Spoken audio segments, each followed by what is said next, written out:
wanna know it. Welcome and thank God for this video. Do you drive to work? If so, this is for you.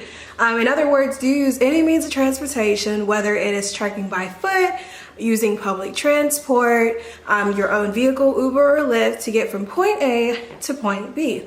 And for those who work from home, it can be as simple as moving from one room to the next. So more than likely, the answer is yes, because I don't know how else you would go to work unless you sleep there. So my next question is, what is your drive? What drives you to go to work? Just like we need to put fuel into the car to make it work, it's the same way we need to put fuel into our body, into our spirit, in order to perform to the best ability that we can. What is your drive? What is your drive? A lot of times we're not motivated by the means of being able to impact other people at work, nor are we motivated to make a difference in our lives. We simply go to work because of the money. And even though we don't want to admit it, that's really what it is. But there's more to it. You know, work is a ministry. A lot of times we're just like, God, you know, help me be able to cultivate my talents, or let me see the skills that you have for me, and what, yada, yada, yada. But it could rightfully be that where you're planted right now is where God wants you to blossom the most. So in order for you to perform at work and be the best version of yourself possible, even when you don't feel like it, you need to have drive, okay?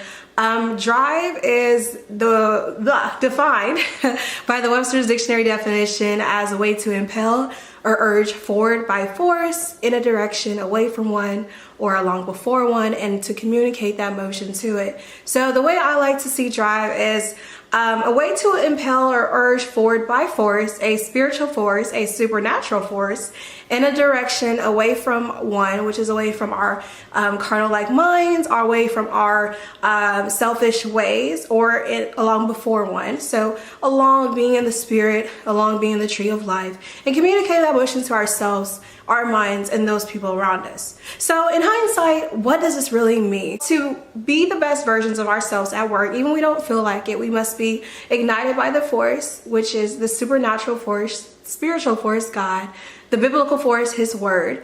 And that is communicated to us, to ourselves, to our minds, to our spirit. And it is what we see. It's that which is evident, that which is tangible in the world around us.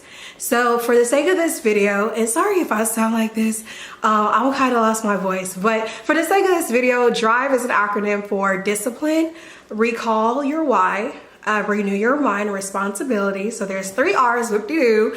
I is for impact or influence, V is vision, and E is energy. So first of all, discipline, okay? Discipline is oftentimes connotated with a negative meaning. A lot of people hear discipline and think, okay, that means you're punishing me. But it's not by force. Discipline is not a forced, corrective kind of behavior. Discipline is really just being guided by wisdom, being motivated and having the intent to do something for the later. Do something for yourself and for those around you. To be disciplined, you have to have the habit of cultivating yourself to be the best you can be. A lot of times, I think the best way to see discipline is, for example, somebody who is desiring to lose weight, right? So anybody desiring to lose weight, more than likely you are at the gym. You are eating well, you're making sure they eat the right things. Yes, we have our cheat days, but we do the best to, you know, avoid those cheat days and not go crazy. Another thing is that when you want to lose weight, you also prepare yourself mentally, and you tell yourself this is not a temporary thing, this is a lifestyle. And that's the way it has to be in terms of our walk at work too. It is not a temporary thing in terms of how we are internally, but it is more of a lifestyle. And to be disciplined is not an external decision, it is an internal decision. And the only way to combat any kind of external forces is by your spiritual inner force. So when you want to go to work, or when you're at work, whatever the case may be, prepare yourself mentally, like allow God to guide you in every decision that you have, and everything that you think. The next is renewing your mind. My goodness, this is so important, okay? Renewing your mind is so pivotal in terms of anybody, especially the believer, okay? So when you renew your mind, you have to let go of what you've been taught in terms of what the world is teaching you to be what is right.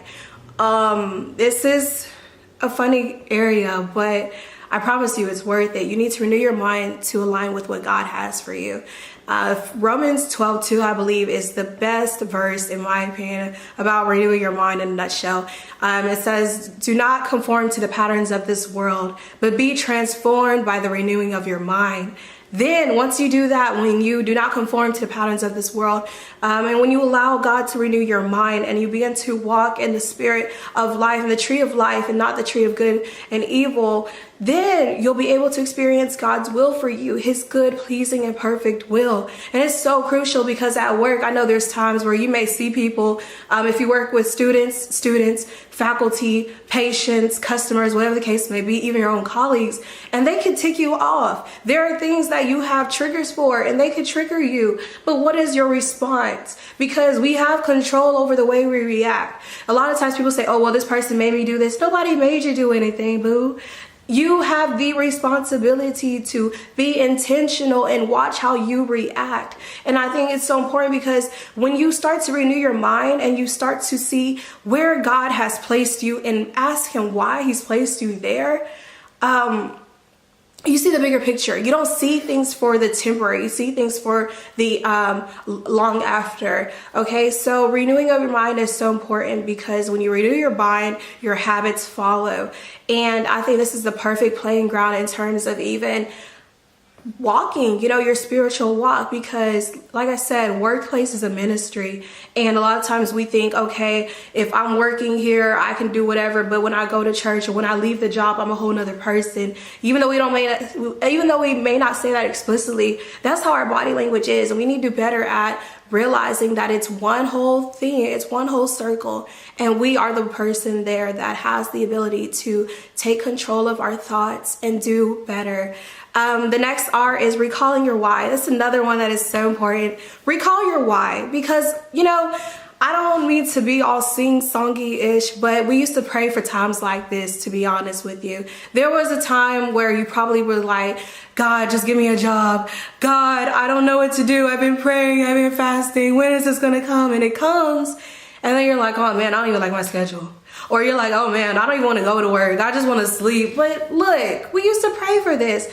There's a reason why you're at your job, okay? Even if you don't know, there's a reason. Whether it is, sorry, I thought I heard something. Whether it is for your future, whether it is because whatever, okay? God wants you to be there for a reason. And a lot of times, especially, well, I'm gonna take that back, because there's some jobs that we force ourselves into that did not have God's anointing, and as a result, we're not reaping the harvest that we should. So you have to be mindful of what we consider to be the job. But nonetheless, like, recalling your why is so important, because your why is the foundation for someone's yes. Whether you are, let's say for example, you are a physician, you might have a little kid come to the doctor's office and they're watching you and like, I want to be just like this person when I grow up. And they start to shadow you and start to observe your mannerisms. And in turn, they're going to be able to carry that out to the next people when they become a physician, and the generation or the cycle follows, okay? So don't ever feel like you're not worthy enough to be where you are, because so many people apply for the job that you're at right now. There are so many jobs that I've even applied to, even in the past, where I was like, okay, I made the qualifications, but turns out that wasn't where God wanted me to be. So don't ever take your position for granted, because your foundation is seriously, or your why rather, is seriously the foundation for someone's yes. And the last R is responsibility. Be responsible when you're at work. If you have to get there at a certain time, if you have to perform certain tasks, be responsible, be ethical, and be morally ready to just take on whatever comes your way. The next one is one of my other favorites, and it ties into recalling your why, and that is influence. Influence or impact can be both positive or negative. So I ask you, what do you choose?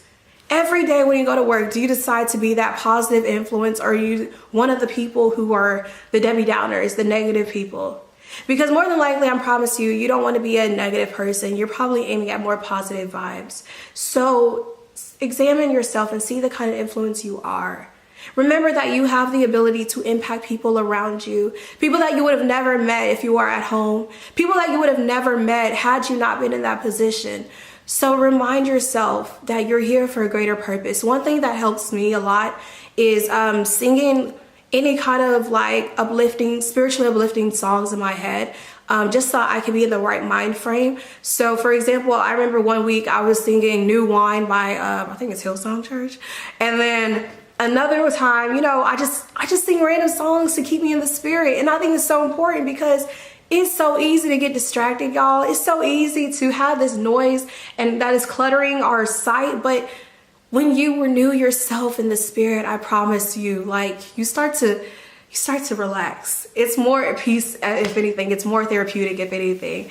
Then next one, we have V, and V is for vision. Everybody has a vision. Everybody has their unique vision that God has instilled in them. That's why you have purpose. And whenever I think of vision, I think of, I believe it's 2 Corinthians 4:18. Let me double check. Hold on. 2 Corinthians 4:18. Yes. And the theme of this, and you can definitely like look at yourself, is saying that we fix our eyes not on what is seen, but what is unseen, because what is seen is temporary and what is unseen is eternal. And I just love that verse because even though Paul's talking to the people of Corinth at the time, it's so applicable to our daily lives. You know, we're not seeing the bigger picture, and we don't see the bigger picture. We start to get focused on that which is in front of us. But there's more to life. Remember, there is no, okay, one life at work and one life out of work. It's all in the same circle. It's all in the same sphere. A lot of times with myself too, I think this is a perfect place, especially for ministry, because there are things I'm learning in church. There's things I'm learning in my own time studying my Bible or being with God. And I'm like, okay, well, if I learn this and if I aspire to be this kingdom woman, then how am I actually, like, what am I doing to apply to my daily life? Like, am I able to see the fruits of my labor being harvest? And that's a great question to ask yourself. Like, are we being hypocritical with what we learn and what we speak? Because if so, we need to reevaluate ourselves, reevaluate the vision, and be able to be aligned in our purpose. And the last letter for the acronym of DRIVE is energy. Okay, see, I just turned up right now because I just felt so much good energy. Wow, that's so contagious. But anyway, energy is so important because you could be in a room full of people that are just all down, just like, man, dreary, I don't know, I don't want to go to work, whatever the case may be. And they see you, and out of nowhere, they're just filled with so much happiness because the light walked into the room. Allow yourself to be the light in the atmosphere where you're at. You can even turn to somebody, you know, I know they say it's at church sometimes, but turn to somebody and just smile. And if they really not smiling, it's mainly because they're probably forcing themselves not to smile. But deep down in their hearts, they are smiling because you smiled. So, you know, get up today and bring that positive energy to work. Even if it takes a while to get there, be that light in the vicinity that you're in, because, you know, energy is so contagious. Positive vibes only, positive energy only. I know a lot of people hear this saying, keep that same energy. Like that energy that you used when it came to starting that business. You know, you put in so much thought. You had your visions. You wanted to carry out the task. That same energy that you use when it comes to putting on makeup, getting ready for whatever event, having the music in the background, acting like you're a celebrity or whatever the case may be. Use that same energy and channel it to your work day, because we shouldn't look at work as just a dull place, like, oh my gosh, I'm going back to the prison where I get paid. Nah, fam, like being at work is a joy. Think of it as a ministry. Like, let your perspective change and just have fun. Okay, so also another reason why you need to have energy or joy, no, energy and joy, yes, is because you need to allow that frequency match the vibrations that you wish to exude. Because we always say, oh, I can't wait to be this kind of person, or I just want positive vibes only. Well, let that be the vibration that you exude into the world around you. Sorry about that. That was my water bottle. But yeah, for real, keep that positive energy always, always, always. We will have downtime, but not everybody's always, you know, giddy up and smiling every single time they see somebody. But in your mind, be that light and let that light be exuded to the public, okay? So to conclude everything, in order for you to be the best version of yourself at work, even when you don't feel like it, you need to have drive. Drive standing for discipline, recalling your why, renewing your mind in Christ, be responsible of your actions, be influential positively, have the vision. So V is vision. Use the vision that God has instilled in you, carry it out, and most importantly, actually all of it's important, is energy. Keep the same energy, be the light where you are, and I promise you, you will, actually, I pray that you will enjoy your day at work even more than you used to. So thank you guys so much for watching, and I'll see you next time.